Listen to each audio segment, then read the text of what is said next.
I'm sitting in my luxury downtown apartment, staring at a text message from my mother demanding $50,000 for my half-sibling's college tuition. The same woman who threw my belongings on the lawn 12 years ago, choosing her new husband and stepchildren over her own son. The message reads, "I know you're doing well now. Family helps family. Your brothers deserve the same opportunities." My hands shake as memories flood back of that devastating night when everything changed forever. My childhood in suburban Denver, Colorado felt normal until the world collapsed beneath my feet. I was 8 years old when my father died in a construction accident crushed by falling scaffolding at a downtown building site. The insurance settlement barely covered his funeral costs, leaving my mother, Sarah, and me drowning in a financial nightmare that would reshape everything I thought I knew about family. For 3 years after Dad's death, Mom struggled like a wounded animal fighting for survival. I watched her take on double shifts at the medical billing company, where she worked her eyes growing hollow and distant as unpaid bills stacked higher on our kitchen table. The house Dad built with his own hands began showing signs of neglect. Paint peeled from window frames, the front porch sagged under Colorado winter snow loads, and our old Honda Civic developed mechanical problems we couldn't afford to repair. I stepped up early, becoming the man of the house at 11 years old. While other kids played video games after school, I loaded the dishwasher, folded laundry, and helped Mom balance her checkbook. My grades remained excellent because education represented the only path out of poverty I could see clearly. Every night I completed homework at our scratched dining room table while Mom worked late, returning home exhausted and smelling like the office coffee machine. Everything changed when Mom met Derek Martinez at her workplace. Derek worked in the same medical billing department, recently divorced, with 2 sons named Brandon and Tyler, ages 9 and 7 respectively. Unlike us, Derek owned a successful small construction business and drove a brand new Ford F-150 pickup truck. He dressed in pressed khakis and polo shirts, spoke confidently about investment portfolios, and possessed the financial stability that had eluded our family for years. During the initial courtship period, Derek seemed genuinely caring and inclusive. He took us to Broncos games, treated me to dinner at restaurants I'd only dreamed of visiting, and showed interest in my school projects. Brandon and Tyler appeared well-behaved and respectful, calling me their future brother, with apparent enthusiasm. Derek helped repair our broken kitchen faucet and offered to pay for professional landscaping to restore our front yard's appearance. The wedding planning process stretched over 8 months, during which I began noticing subtle shifts in family dynamics. Derek gradually steered conversations away from memories involving my father, suggesting that dwelling on the past prevented healing and growth. He encouraged Mom to redecorate the house, removing photographs of Dad and replacing them with pictures of our new blended family. When I protested, Derek explained that children from broken homes often struggle with change, and that my resistance was natural, but ultimately unhealthy. Fresh starts became Derek's favorite phrase. He talked constantly about blended families needing to shed old baggage and embrace new opportunities. According to Derek, successful step-families required everyone to commit completely to the new structure without looking backward. He suggested that maintaining connections to previous family configurations created confusion and prevented proper bonding. The first major red flag appeared during a family barbecue at Derek's house. While flipping burgers on his expensive gas grill, Derek casually suggested that I should start calling him Dad. When I politely declined, explaining that I already had a father who died, Derek's expression hardened. He lectured me about respect, gratitude, and the importance of acknowledging the man who was stepping up to provide for our family's needs. Mom supported Derek's position, arguing that calling him Dad would demonstrate maturity and appreciation. She explained that Derek was making significant sacrifices to include us in his life, and that small gestures of acceptance would strengthen our family bonds. When I continued refusing, the conversation grew heated, with Derek questioning whether I truly wanted this family to succeed or preferred living in poverty as a tribute to a dead man. The tension escalated during the wedding reception at the Denver Country Club. While guests celebrated on the elegant patio overlooking the golf course, I wandered inside looking for a quiet bathroom. Passing by an empty conference room, I heard Derek's voice through the partially open door speaking to his brother Marcus about post-wedding plans. The kid's going to be a problem. Derek said, his tone completely different from the patient stepfather voice he used around Mom. He keeps bringing up his dead father and making Sarah emotional. I can't have that kind of negativity affecting my boys or holding Sarah back from fully committing to our new life. Marcus asked what Derek planned to do about the situation. Phase him out gradually, Derek replied without hesitation. Once Sarah and I are officially married and the boys are settled, I'll start implementing some changes. The kid reminds Sarah too much of her first husband, and that keeps her from moving forward. He's baggage from her old life, and successful blended families can't carry that kind of weight. Standing in the hallway listening to Derek plan my elimination from the family, I felt my stomach drop toward my shoes. The man my mother was marrying in front of 200 guests had already decided that I didn't belong in their future. Everything made sense suddenly: the subtle exclusions, the constant criticism, the pressure to abandon my father's memory. Derek wasn't trying to build a blended family. He was constructing a replacement family with me edited out of the picture. 6 months after the wedding, the family dynamic shifted so dramatically that I barely recognized our household. Derek convinced Mom to sell our childhood home and move everyone into his larger house on the other side of town. He claimed the change would help us start fresh without painful memories, but I suspected he wanted complete control over our living environment. The move forced me to switch schools mid-semester during 7th grade, abandoning friendships I'd built over years, and starting over as the awkward new kid who didn't know anyone. While Derek's sons maintained their enrollment at their familiar elementary school, I navigated unfamiliar hallways and struggled to catch up with different curriculum standards and teaching methods. My old bedroom, where Dad used to read me bedtime stories, was immediately converted into a game room for Brandon and Tyler. Derek installed a pool table, big screen television, and expensive gaming system, transforming my childhood sanctuary into their private entertainment center. Meanwhile, I was relocated to the converted garage space separated from the main house by a thin door and minimal insulation. The garage room stayed freezing during Colorado winters and sweltering during summer months.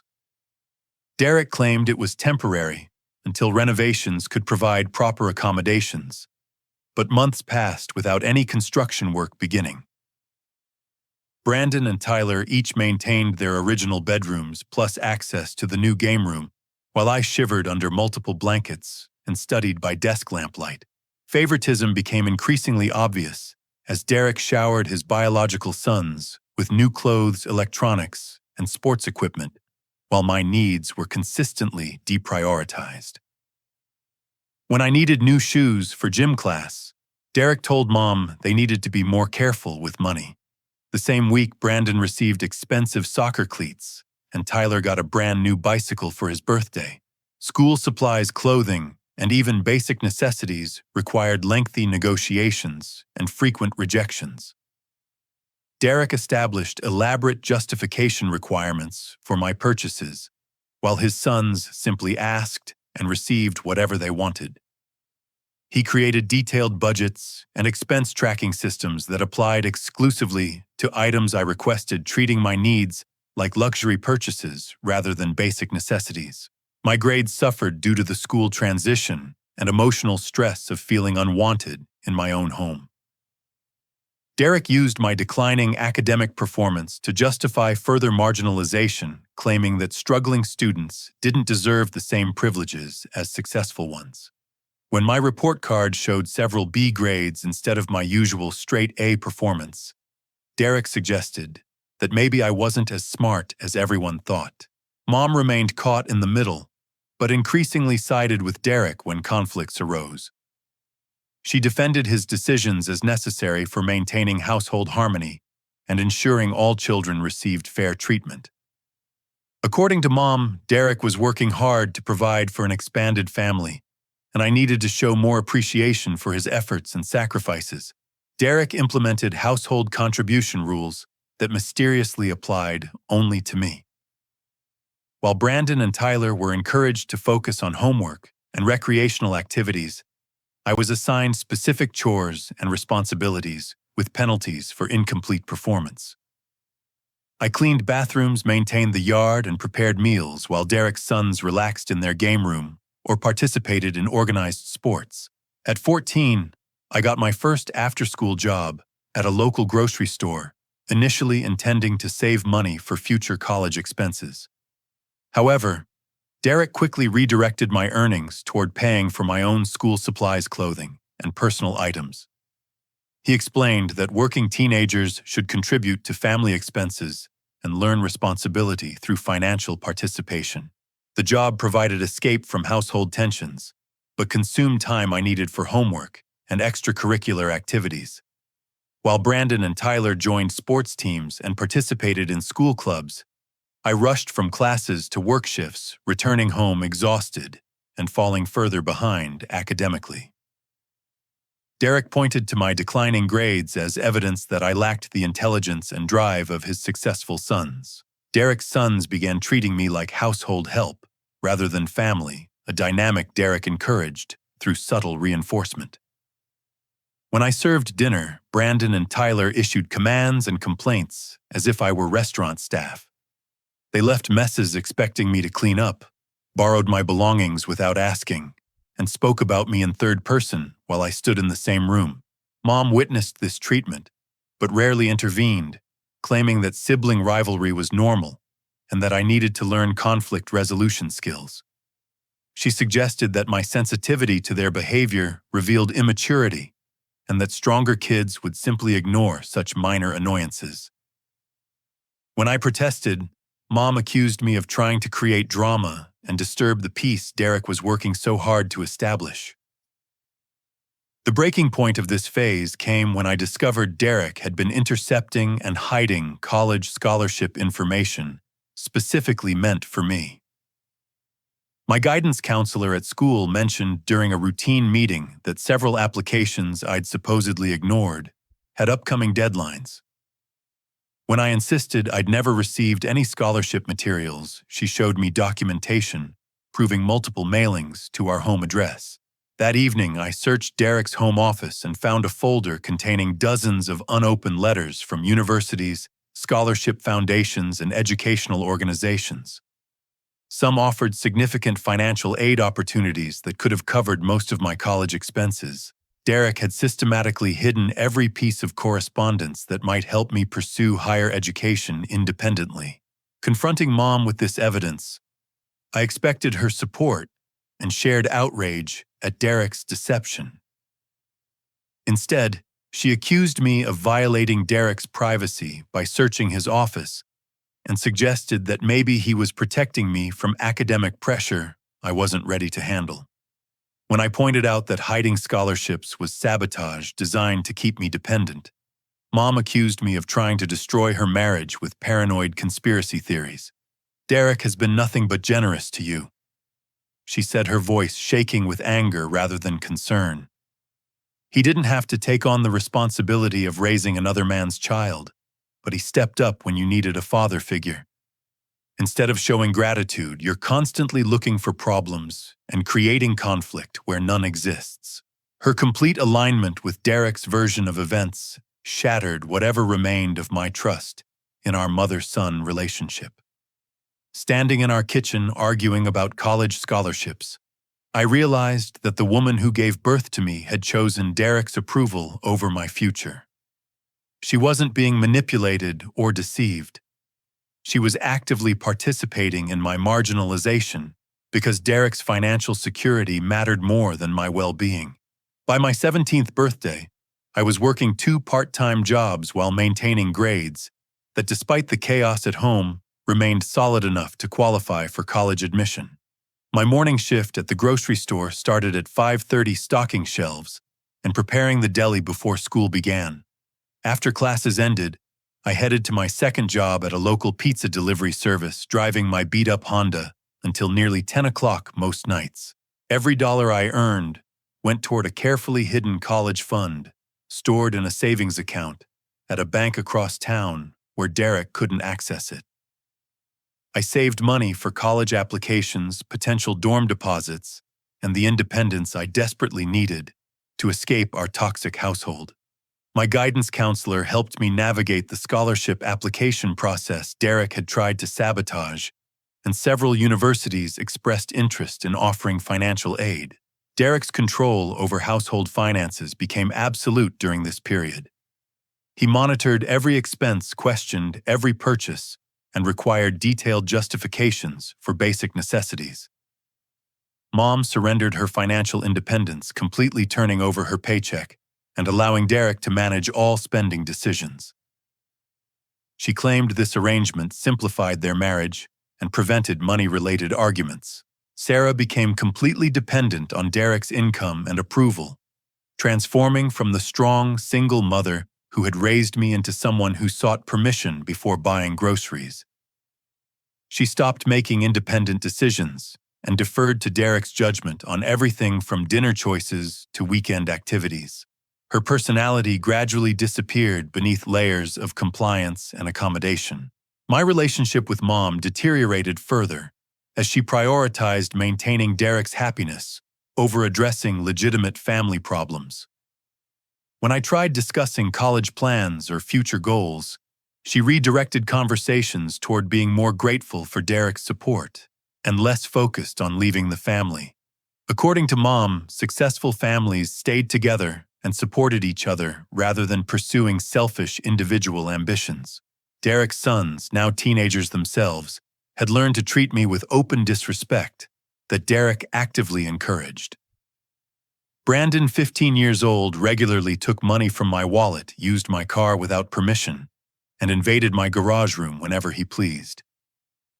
When I protested, Derek accused me of being jealous of Brandon's popularity and social success. Tyler, 13, and following his older brother's example, developed a pattern of breaking my belongings and blaming me for leaving them in convenient locations. He destroyed a calculator I needed for advanced math classes, claiming it fell accidentally while he was borrowing it.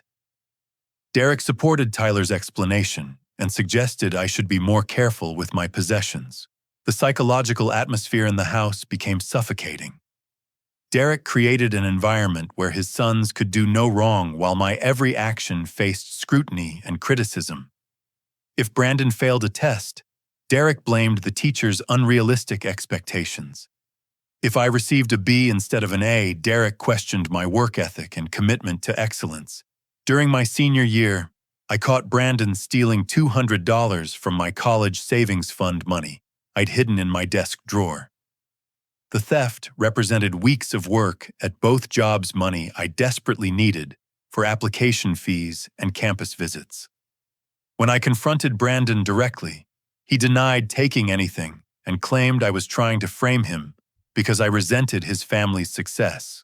Derek's response to my accusation revealed the complete breakdown of any pretense of fairness. Without investigating or asking questions, he immediately declared Brandon innocent and suggested that I had probably miscounted my money or spent it and forgotten. He lectured me about making false accusations against family members and warned that continued lies would have serious consequences. "Boys will be boys," Mom said when I appealed to her for support. "Brandon's a good kid who wouldn't steal from family. Maybe you should keep better track of your money instead of blaming others when things go missing." The phrase, "boys will be boys," became Mom's standard response to any complaint about Brandon or Tyler's behavior no matter how serious or destructive. Meanwhile, my actions faced intense scrutiny and immediate consequences for the smallest infractions. The double standard was so obvious that even neighbors began commenting on the unequal treatment. I realized during this period that I was completely alone in a house full of people who were supposed to be my family. No one would defend me, support me, or even acknowledge the unfairness of my situation. I started making detailed plans to leave immediately after high school graduation.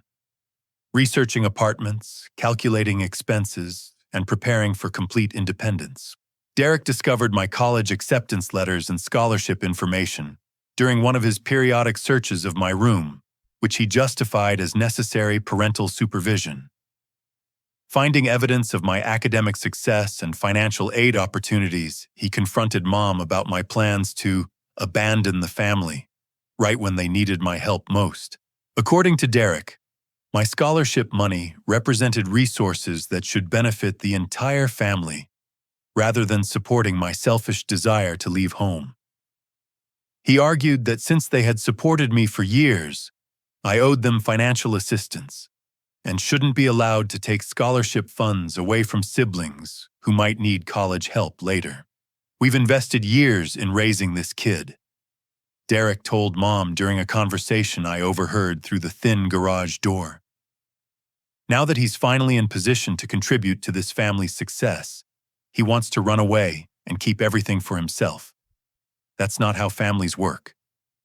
Derek's logic was brilliant in its cruelty. He had systematically undermined my place in the family while documenting financial expenses related to my care. Now he planned to claim ownership of my academic achievements and scholarship awards as repayment for grudging support he had provided unwillingly. 3 weeks before my 18th birthday, Derek orchestrated the confrontation that would destroy our family relationship permanently. He planted several expensive items in my garage room, including a watch belonging to him and some jewelry that belonged to Mom. Then he called a family meeting, claiming he needed to discuss some missing valuables. The family meeting took place in their formal dining room, with Derek presiding over the proceedings like a judge. Brandon and Tyler sat with confused expressions, while Derek explained that several valuable items had disappeared from various locations around the house. He suggested that perhaps someone was taking things to sell for extra money. Derek's performance was masterful. He expressed disappointment rather than anger, claiming he hoped the guilty party would confess and return the missing items without forcing him to search bedrooms. When no one admitted guilt, Derek suggested they check everyone's personal spaces to clear up the mystery and restore trust.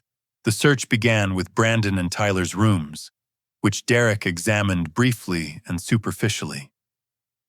Then we moved to my garage space, where Derek immediately discovered the planted evidence in my desk drawer. His expression of shocked betrayal was perfectly crafted, complete with stammered disbelief and wounded disappointment. "No, I can't believe this," Derek said, holding up his watch and Mom's earrings. "I trusted you, treated you like my own son, and this is how you repay our kindness. Stealing from family to fund your college plans." Mom's reaction was swift and decisive. Looking at the evidence Derek had discovered, she declared that I had finally revealed my true character. All the years of defending me against Derek's subtle criticisms suddenly seemed foolish in light of this apparent proof of my dishonesty and ingratitude. "You have a choice," Mom said, her voice shaking with what appeared to be genuine emotion. "Give up this college nonsense and stay here to help this family that's supported you for years, or leave immediately with nothing. We won't support someone who steals from family and lies about it." Standing in that dining room with planted evidence on the table and my mother demanding I choose between college and homelessness, I understood that Derek had won completely.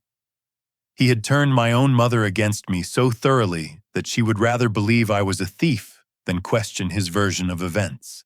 I looked at Mom's face, searching for any sign of doubt or recognition that something was wrong with Derek's convenient discovery.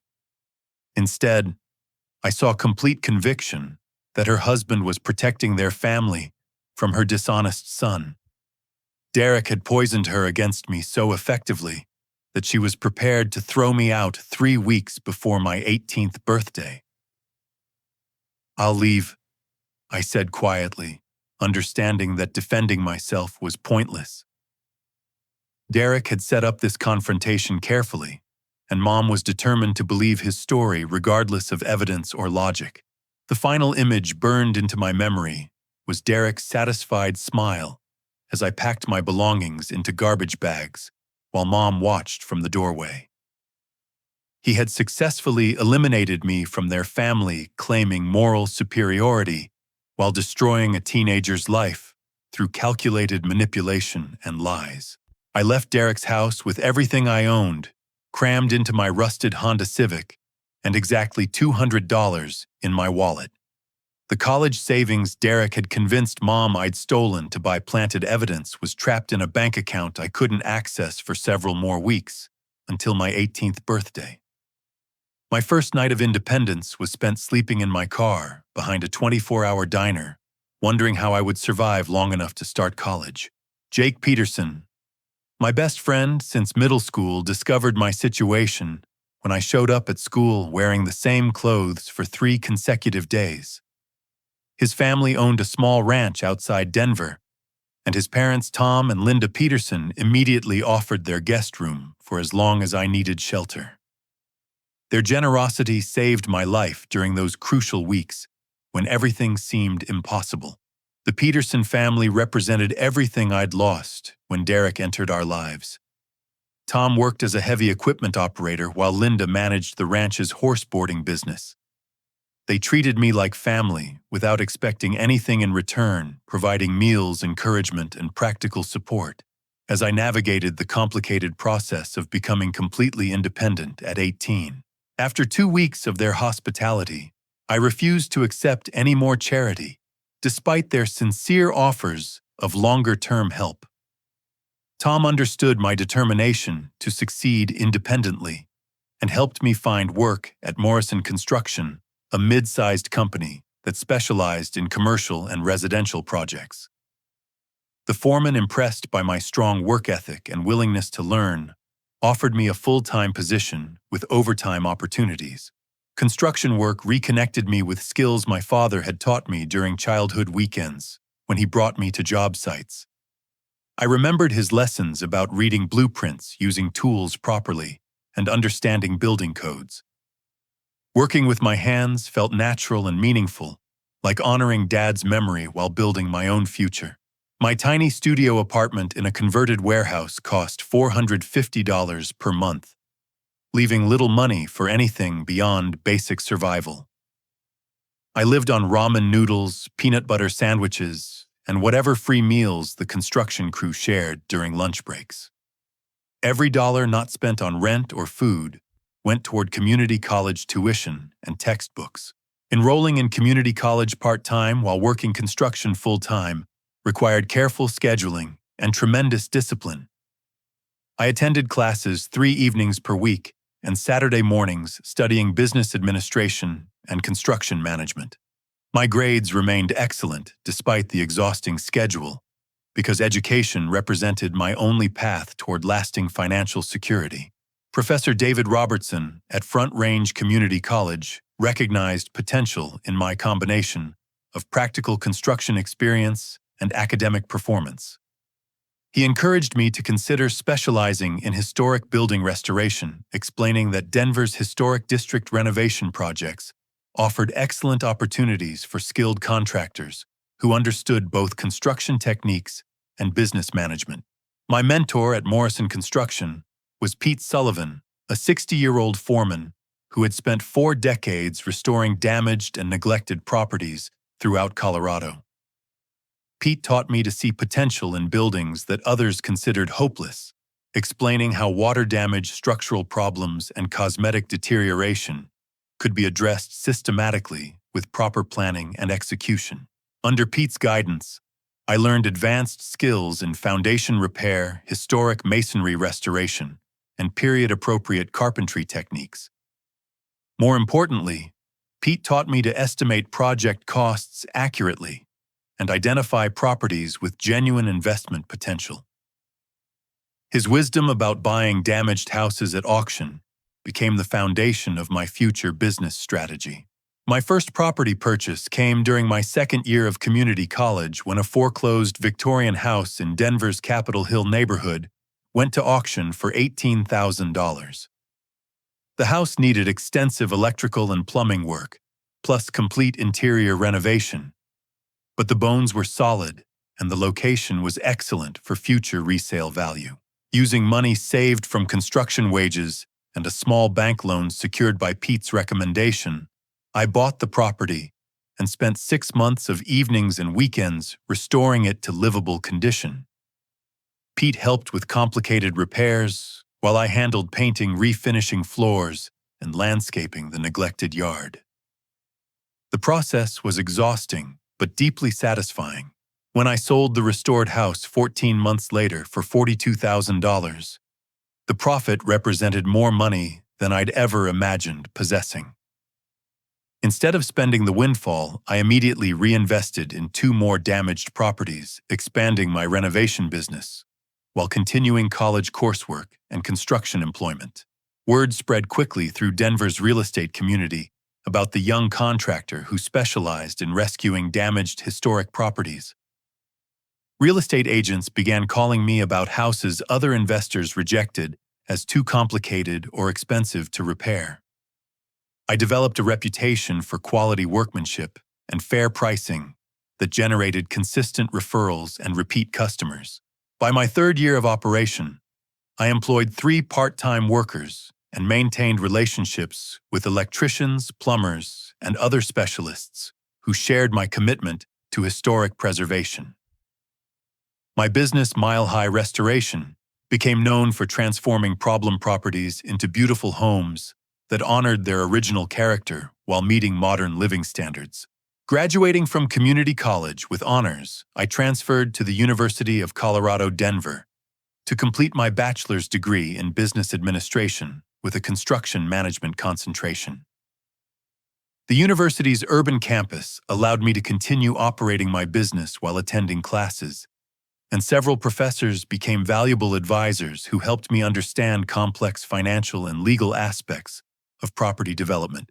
My property portfolio grew steadily as I reinvested profits into increasingly ambitious projects. From single-family houses, I expanded into small apartment buildings and commercial properties that required more sophisticated restoration techniques. Each successful project increased my knowledge, reputation, and access to larger investment opportunities. The business demanded everything I had to give. 16-hour days became normal as I balanced coursework, property management, and hands-on construction work. While my former classmates enjoyed typical college experiences, I spent weekends removing asbestos, installing electrical systems, and negotiating with city building inspectors. By age 25, Mile High Restoration had completed over 50 property renovations and maintained a portfolio of rental properties throughout Denver's historic neighborhoods. My personal net worth exceeded $2 million, but more importantly, I had built a business that provided meaningful work and contributed to preserving Denver's architectural heritage. The major breakthrough came when Denver's City Planning Department announced a comprehensive historic district restoration initiative designed to revitalize downtown neighborhoods while maintaining their historical character. The project required contractors with demonstrated expertise in historic preservation and proven track records of successful large-scale renovations. My bid for the downtown restoration contract emphasized Mile High Restoration's commitment to authentic preservation techniques combined with modern construction standards. The proposal included detailed plans for restoring 12 historic buildings while creating affordable housing and commercial spaces that would attract businesses and residents back to downtown Denver. The day I received notification that Mile High Restoration had won the contract, local news stations covered the story as an example of young entrepreneurs succeeding in Denver's competitive construction industry. The television coverage included interviews with satisfied customers, shots of completed restoration projects, and discussions about the economic impact of historic preservation on neighborhood development. Unknown to me watching that news coverage in a house across town, my mother Sarah was learning for the first time that her abandoned son had become wealthy and successful. The same kid she'd accused of stealing and kicked out of her home was now featured on television as one of Denver's rising business leaders. Sarah spent hours researching my life online after seeing the news story about Mile High Restoration's contract award. Through the company website, social media profiles, and local business articles, she discovered the extent of my success and the property portfolio I'd built over 7 years of relentless work. According to public records and business databases, I owned real estate worth over $2 million and employed 15 full-time workers. While I was building my business empire, Derek's construction company had struggled with increased competition and his poor management decisions.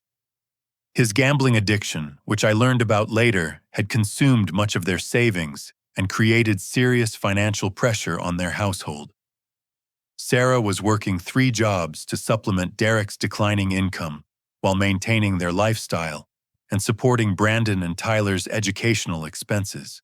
Brandon, now 21 years old, had dropped out of community college after 2 semesters of poor grades and constant partying. He was living at home unemployed and showing signs of following Derek's gambling habits. Tyler, 19 and slightly more responsible, was enrolled at Front Range Community College, but needed significant financial assistance to continue his engineering program. The financial pressure on Derek and Sarah's family coincided perfectly with their discovery of my success. Sarah convinced herself that I owed them compensation for the years they had supported me, conveniently forgetting the circumstances of my departure and the reasons I had been forced to leave. In her revised version of history, I was an ungrateful son who had abandoned family during difficult times. Sarah's first contact came through Mile High Restoration's business website. She submitted a service request form claiming to need estimates for renovating a property she was considering purchasing. When I returned her call to discuss the project details, I immediately recognized her voice despite the years of separation. Lynn. She said, her voice catching with what sounded like genuine emotion. Is this really you? I've been trying to find you for so long. I remained coldly professional, explaining that if she needed construction services, she could schedule an appointment through normal business channels. When she pressed for personal conversation, I told her directly that we had nothing to discuss and ended the call. Her claims about searching for me seemed particularly ridiculous, given that my business had been featured in local media multiple times. 3 days later, Sarah appeared uninvited at one of my construction sites in downtown Denver. She waited near my truck until I finished a meeting with the city building inspector, then approached me wearing an expression of carefully practiced vulnerability. Her appearance shocked me.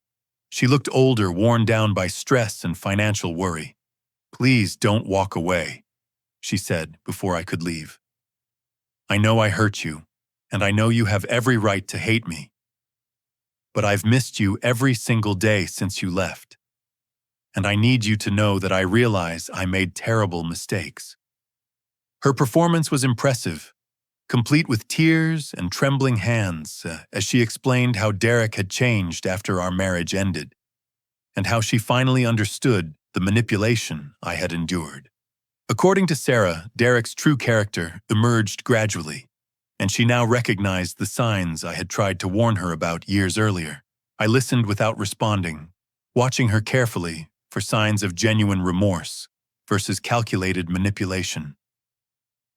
Her story included details about Derek's gambling problems, his treatment of her sons, and financial difficulties that had destroyed their family stability. She claimed to have saved photographs and mementos from my childhood as proof of her enduring love. Against my better judgment, I agreed to meet her for coffee the following weekend at a neutral location downtown. Part of me hoped that she had genuinely recognized her mistakes and wanted to rebuild our relationship. Another part was simply curious about how desperate their situation had become and what she really wanted from me. The coffee shop meeting lasted 3 hours, as Sarah gradually revealed the true purpose of her renewed interest in our mother-son relationship. She began with apologies and expressions of regret, explaining how much she had missed having me in her life. Slowly, the conversation shifted toward Brandon and Tyler's educational needs and the financial challenges of supporting 2 college-age sons. Sarah painted a picture of Derek's failing business and their mounting debts, emphasizing how different their financial situation had become since the early years of their marriage. She mentioned Tyler's academic success and potential as an engineer, suggesting that he deserved opportunities to complete his education despite their temporary financial difficulties. "I know this is awkward," she said during our conversation, "but I need to ask for your help. Brandon and Tyler are good boys who made some mistakes, but they're family. They're your brothers, Lynn. Family takes care of family, especially when someone has been blessed with success like you have." The irony of hearing Sarah refer to Brandon and Tyler as my brothers was almost overwhelming. These were the same boys who had treated me like hired help, while Derek encouraged their disrespectful behavior. Now that they needed money for college expenses, suddenly we were family again and I was obligated to help. Sarah presented her request as an investment opportunity, suggesting that I could pay their college tuition directly to the schools and consider it a loan that would be repaid once the boys established their careers. She emphasized Tyler's engineering potential and Brandon's eventual plans to return to school once he matured emotionally. During our conversation, Sarah pulled out a small photo album containing pictures from my childhood and items she claimed to have saved since I left home. The photographs showed family moments I remembered fondly, and seeing them stirred emotions I thought I had buried completely.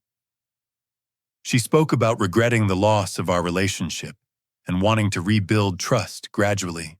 However, as I examined the photographs more carefully, I noticed something that revealed the calculated nature of Sarah's reconciliation efforts. The pictures showed clear signs of recent retrieval from long-term storage with dust marks and adhesive residue indicating they had been stored carelessly for years. One family photograph had Derek deliberately cut out, leaving an obvious gap where he had originally appeared. The revelation hit me immediately. Sarah hadn't preserved these memories out of love or regret. She had retrieved them from storage specifically to manipulate my emotions during this reconciliation attempt. Her entire performance was carefully planned manipulation designed to extract money from me for Brandon and Tyler's college expenses. Looking at Sarah across the coffee shop table holding photographs she had obviously prepared as props for this meeting, I realized that Derek's lessons in manipulation had been thoroughly absorbed. She was using the same calculated emotional manipulation that Derek had perfected, appealing to family loyalty and guilt while pursuing purely selfish objectives.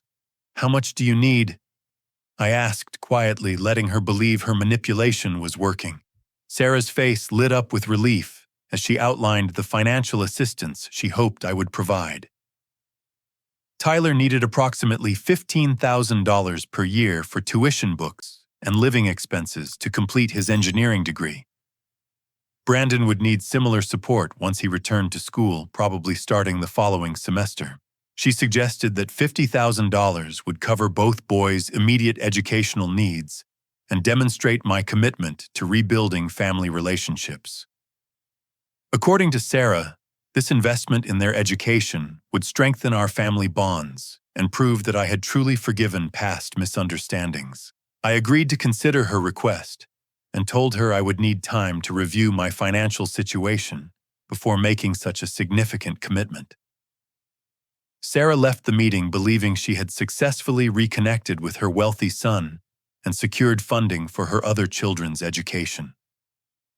Her satisfied expression revealed exactly how much genuine emotion had been involved in her tearful performance.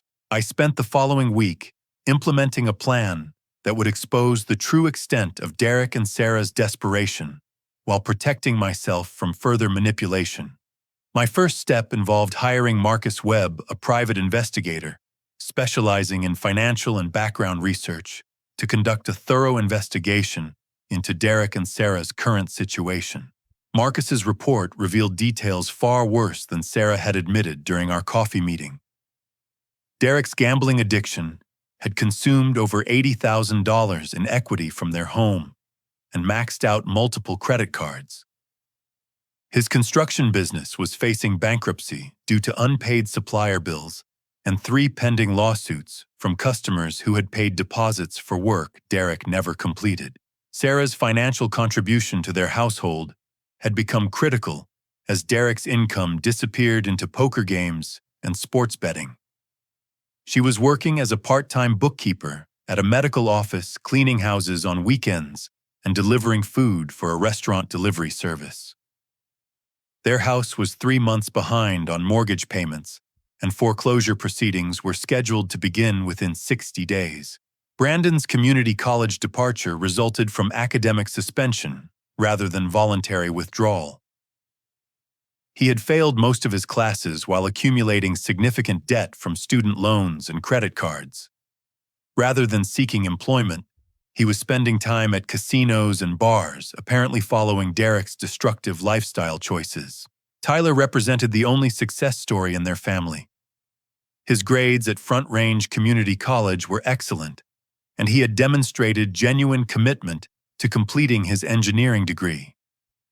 However, his financial aid covered only partial tuition costs, leaving him working multiple part-time jobs to pay for books, transportation, and basic living expenses. Armed with complete information about their situation, I agreed to meet with Derek, Sarah, Brandon, and Tyler to discuss providing financial assistance for educational expenses. I suggested that my downtown office would provide a neutral location where we could discuss terms and expectations for any support I might provide. The family meeting took place on a Thursday evening in Mile High Restoration's conference room. I had installed recording equipment to document whatever offers or demands they presented, knowing that Derek's manipulative personality would likely surface once he felt confident about accessing my money. Derek arrived wearing his best suit and an expression of entitled confidence that reminded me exactly why I had disliked him during childhood. He shook my hand firmly and commented approvingly about my office building and business success, as if his opinion mattered to me. His demeanor suggested that he viewed this meeting as a formality before I handed over money for his family's needs. Brandon and Tyler appeared uncomfortable in the formal business setting. Brandon looked older than his 21 years, with signs of stress and poor lifestyle choices visible in his appearance. Tyler seemed genuinely nervous and apologetic, clearly understanding that he was asking for significant help from someone his family had treated terribly. Sarah played her role perfectly, maintaining the emotional vulnerability she had displayed during our coffee meeting, while allowing Derek to dominate the conversation about financial arrangements. Her performance continued emphasizing family bonds and gratitude for my willingness to help during their difficult period. Derek immediately took control of the meeting, presenting his proposal as if he were doing me a favor by allowing me to invest in his family's future. According to Derek, $50,000 would cover immediate college expenses for both boys, with additional support available as needed for living costs and educational materials. Lynn's done well for himself, Derek announced, and successful people understand the importance of investing in family. These boys have potential, and the right support at the right time can make all the difference in their futures. Derek suggested that I should consider providing ongoing financial support rather than a one-time payment, explaining that education was a long-term investment requiring sustained commitment. He mentioned that his construction business was positioned for recovery once current legal issues were resolved, implying that my support would eventually be reciprocated. The most revealing moment came when Derek suggested that I should invest directly in his construction company rather than simply paying college expenses. According to Derek, a $50,000 investment in his business would provide returns far superior to simply giving money away for educational costs that might not lead to career success. Brandon's contribution to the conversation consisted mainly of nodding agreement with Derek's statements and expressing vague appreciation for my willingness to help family during challenging times. He showed no embarrassment about asking for money from someone he had treated poorly, apparently viewing my success as a family resource he was entitled to access. Tyler surprised everyone by speaking honestly about the situation. He acknowledged that I had no obligation to help them and expressed genuine remorse about his family's treatment of me during childhood. His apology seemed sincere, and he explicitly stated that any assistance I provided would be deeply appreciated, but not expected. After listening to their presentations for over an hour, I began revealing the results of my investigation into their true financial situation. Derek's confident expression changed dramatically as I described his gambling debts, business failures, and the foreclosure proceedings threatening their home. I hired a private investigator. I explained calmly, because I wanted to understand exactly what I would be dealing with before making any financial commitments. The situation is much worse than Sarah described, and Derek's problems go far beyond temporary business difficulties. Derek exploded in anger, demanding to know what gave me the right to investigate his personal affairs and threatening legal action against what he called invasion of privacy. His reaction confirmed everything the investigator had discovered while revealing the desperation behind his confident facade. Sarah looked devastated as I described her 3 jobs and their mounting debts.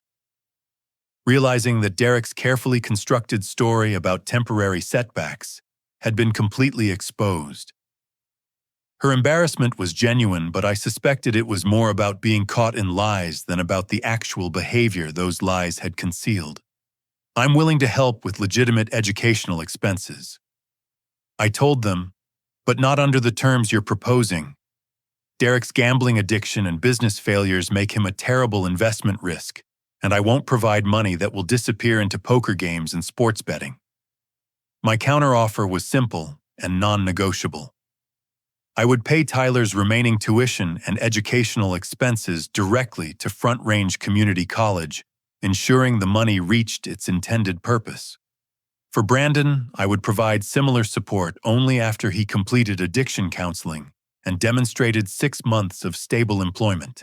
The conditions for my assistance included Derek turning himself in to authorities for the fraudulent business practices my investigator had uncovered.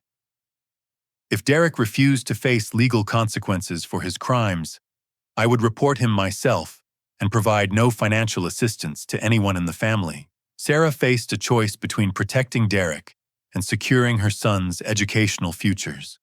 I gave her 1 week to decide whether she would divorce Derek and cooperate with legal authorities, or continue supporting his destructive behavior while receiving no help from me. Derek's response was predictably violent. He stood up shouting threats and accusations, claiming I was trying to destroy his family out of jealousy and spite. His mask of civilized behavior disappeared completely as he revealed the cruel, manipulative person I remembered from childhood. "You think you're so smart with your money and your business," Derek screamed. "But you're still that worthless kid nobody wanted, and no amount of success will change that. This family was better off without you then, and we don't need anything from you now." I remained calm throughout Derek's outburst, knowing that my recording equipment was capturing his true personality for potential legal proceedings. His threats and verbal abuse demonstrated exactly why I had been right to leave their house 12 years earlier and why any reconciliation was impossible. The meeting ended with Derek storming out, followed by a confused Brandon who clearly didn't understand the legal implications of his father's situation.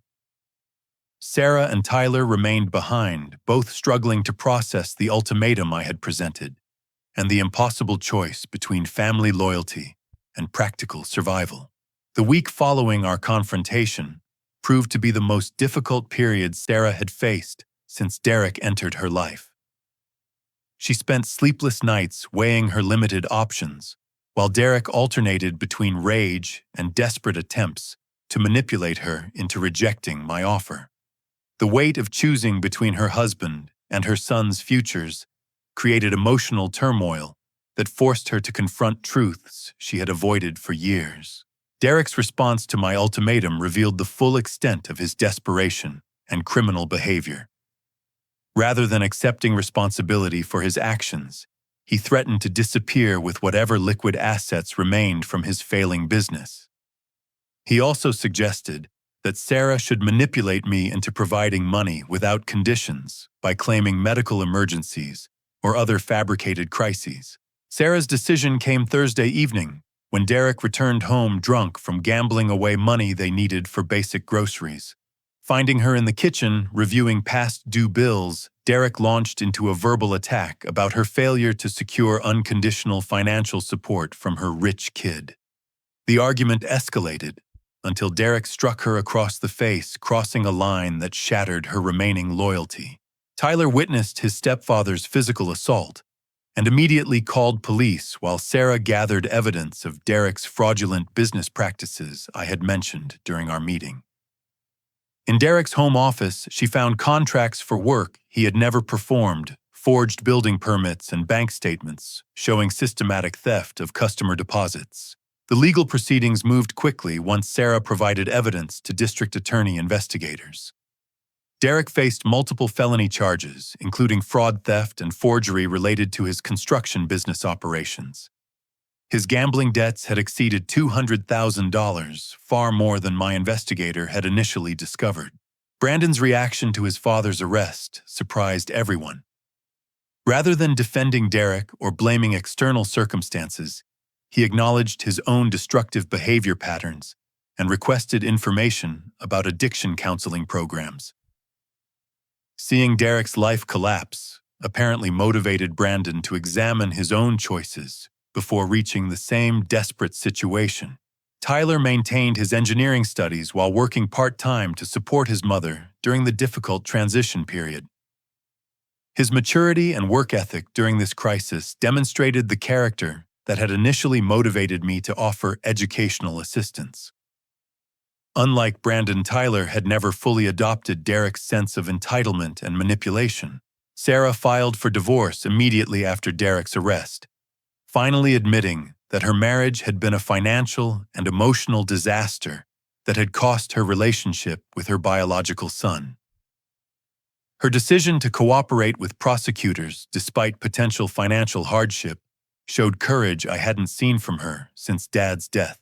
The divorce proceedings revealed that Derek had hidden significant debt from Sarah while systematically destroying their financial security through gambling and poor business decisions.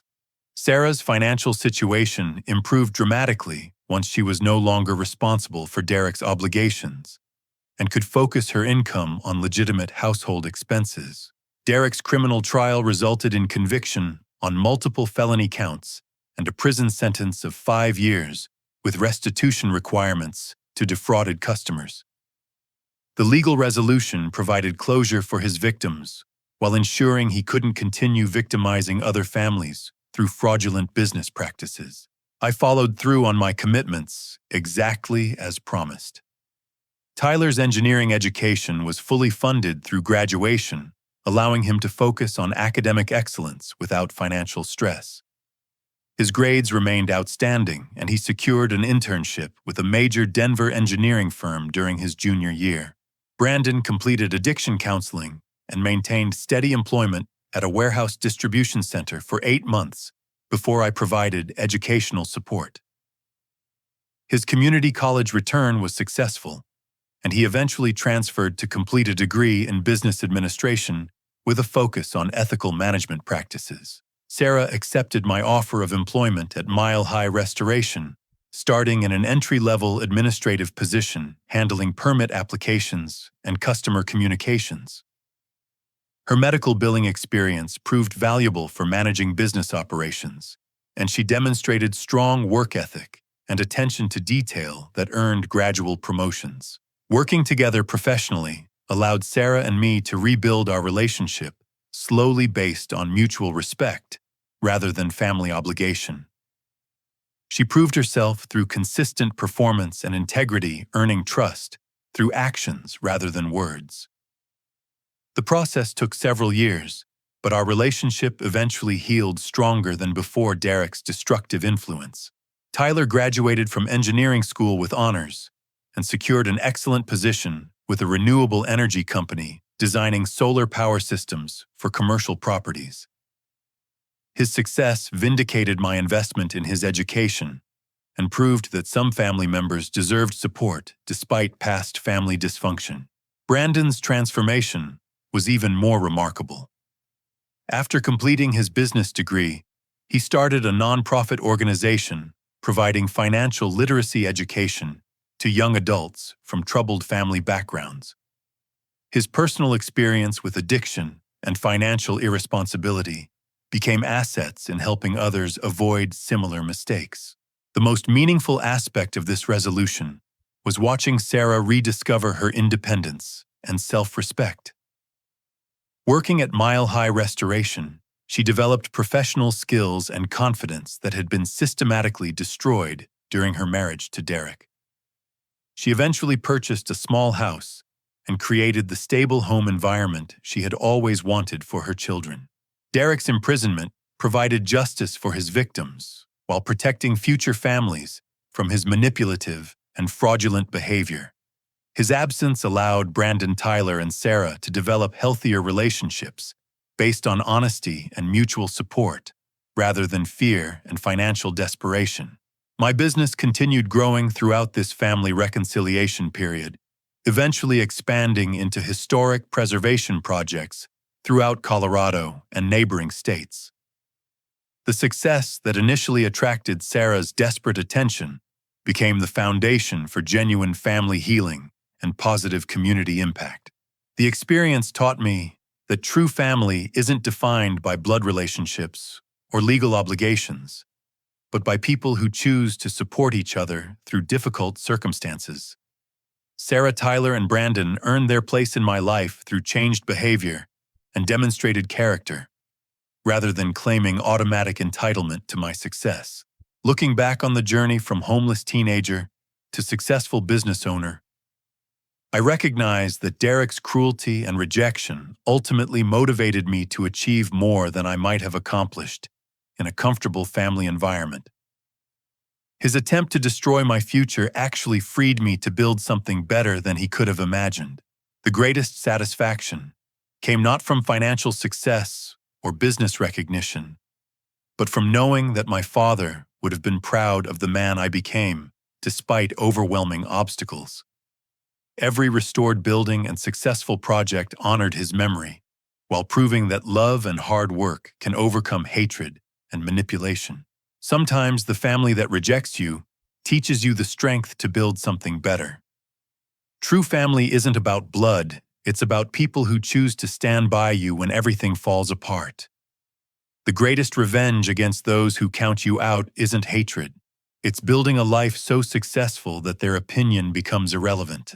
Today, as I work alongside Tyler on engineering projects and watch Brandon help other young adults overcome addiction and family trauma, I understand that forgiveness doesn't mean forgetting or excusing harmful behavior. It means choosing to move forward without carrying the burden of bitterness that would limit your own growth and happiness. The text message that started this entire confrontation still sits in my phone as a reminder of how far we've all traveled.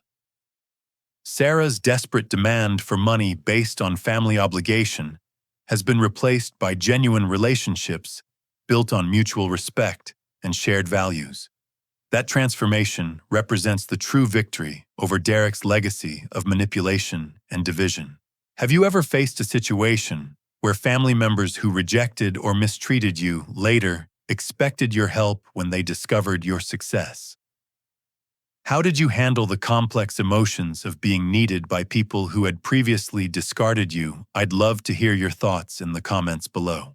If this story resonated with you, please give it a like to help others who might be struggling with similar family situations find it. Don't forget to subscribe for more stories about overcoming family betrayal and building success despite difficult circumstances. And if you know someone who's facing rejection from family members who refuse to support their dreams, please share this story to remind them that their worth isn't determined by other people's opinions. Thank you for listening to my story and for being part of this community that believes in the power of perseverance and personal growth. Remember that your current circumstances don't determine your final destination, and sometimes the people who reject you are actually doing you a favor by forcing you to discover your own strength.